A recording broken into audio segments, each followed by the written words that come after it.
Las biomoléculas son compuestos orgánicos sintetizados y degradados únicamente por los seres vivos, para así obtener energía, mantener la homeostasis y dar estructura. Como primer biomolécula tenemos a los carbohidratos, que también son llamados polialcoholes, glúcidos, sacáridos o azúcares.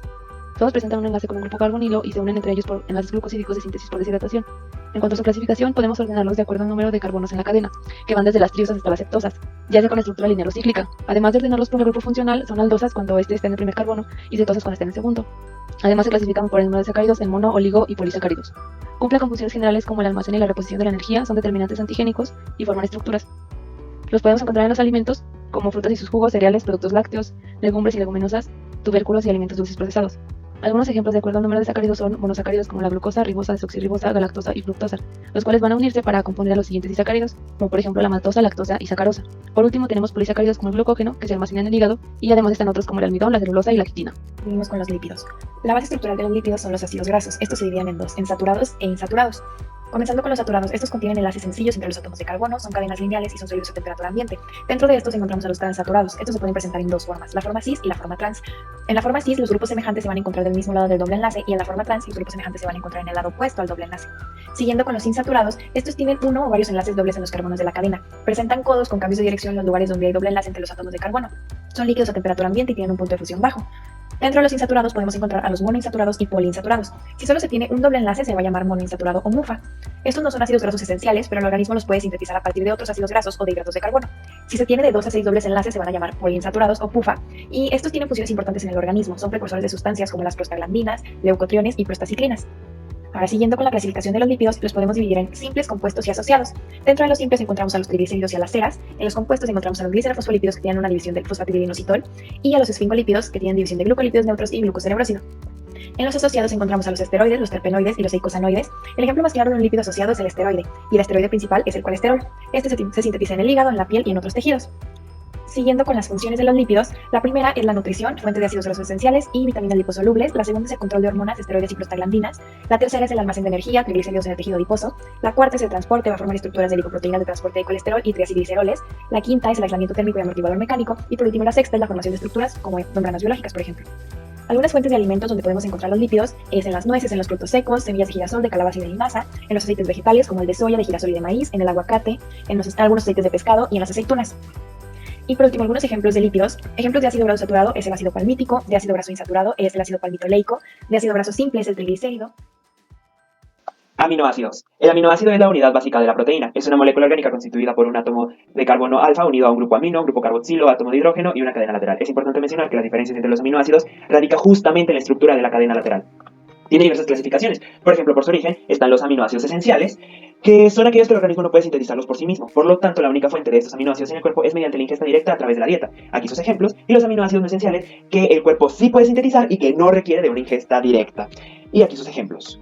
También está la clasificación por su polaridad, como los aromáticos, que es la unión entre el aminoácido y un anillo aromático. Está como el triptófano, tirosina, entre otros. Los apolares alifáticos, que son esenciales, pues constituyen la base de las proteínas del músculo esquelético humano, entre otras funciones. Y pues está la prolina, valina, alanina. Y los polares con carga, que se subdividen en polares con carga positiva, como se muestra, y polares con carga negativa. Los polares sin carga, como la serina, tirosina, entre otros. Punto isoeléctrico. El aminoácido tiene la capacidad de ser ácido o base dependiendo del medio. En esta imagen se puede apreciar que el aminoácido posee al menos dos grupos disociables, un ácido que es el carboxilo y otro básico que es el amino. Por lo tanto, el punto isoeléctrico es cuando el pH de la concentración de especies protonadas y desprotonadas se iguala, y por ello se le conoce como la condición en la que el aminoácido no presenta carga eléctrica. Se originan a partir de la unión de varios aminoácidos o péptidos. Eso se da por los enlaces peptídicos que hay entre ellos, y forman diferentes estructuras, 4 principalmente hablando de las proteínas. Tenemos la estructura primaria, que es la secuencia de cadena de varios aminoácidos. Esto forma una especie de collar.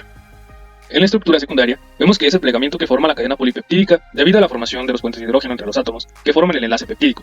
Tenemos dos estructuras principalmente, que es la alfa hélice y la beta plegada. La alfa hélice es un enrollamiento helicoidal o espiral donde un grupo carboxilo de cada aminoácido se une por puentes de hidrógeno a un grupo amino de otro aminoácido. Y el caso contrario, que es la beta plegada, es una especie de cadena estirada en forma de zigzag.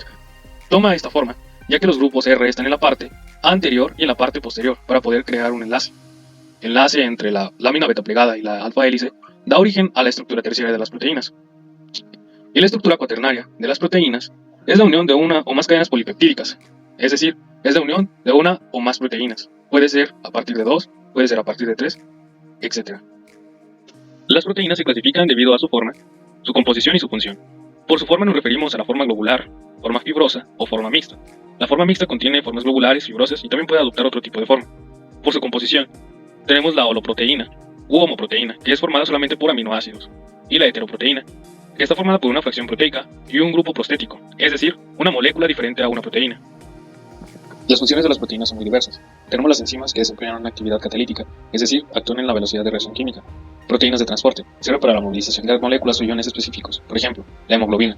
Nutrientes y de reserva sirven para el almacén de nutrientes. Un claro ejemplo es la semilla de las plantas para su crecimiento. Hay contráctiles o mótiles, confiere a la célula y organelos, específicamente en el citoesqueleto, como la actina y la miosina. Hay estructurales, que fungen como filamentos, que dan soporte a ciertas estructuras, el colágeno y la elastina.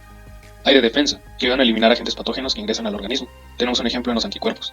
Reguladoras, algunas ayudan a regular la actividad celular, por ejemplo algunas hormonas. Los ácidos nucleicos son un tipo importante de macromoléculas. En ellos se encuentra toda la información genética de un organismo viviente. Son polímeros formados por nucleótidos. Cada nucleótido está constituido por una base nitrogenada que se divide en purina y pirimidina. En las purinas se encuentra la adenina y guanina y en las pirimidinas la citosina, timina para el ADN y uracilo para el ARN. También tiene un azúcar pentosa y uno o más grupos fosfato. Estos nucleótidos se unen por los enlaces fosfodiéster, lo que resulta en una cadena de ácidos nucleicos. En su clasificación, los ácidos nucleicos se dividen en ácido desoxirribonucleico, que se caracteriza por tener dos cadenas y un azúcar desoxirribosa, ácido ribonucleico, que tiene una sola cadena y posee un azúcar ribosa. Una de las características del ADN es que codifica la síntesis de tres tipos de ARN, el mensajero, el transferencia y el ribosomal. En las funciones de estas macromoléculas, el ADN contiene toda la información genética, mientras que el ARN interviene en la traducción de la secuencia de nucleótidos de los genes en la secuencia de los aminoácidos de las proteínas. Los podemos encontrar principalmente en carnes, vísceras, mariscos, frutos secos, verduras, hongos, levaduras, carne, caldos y sopas, trigo, espárragos y nueces.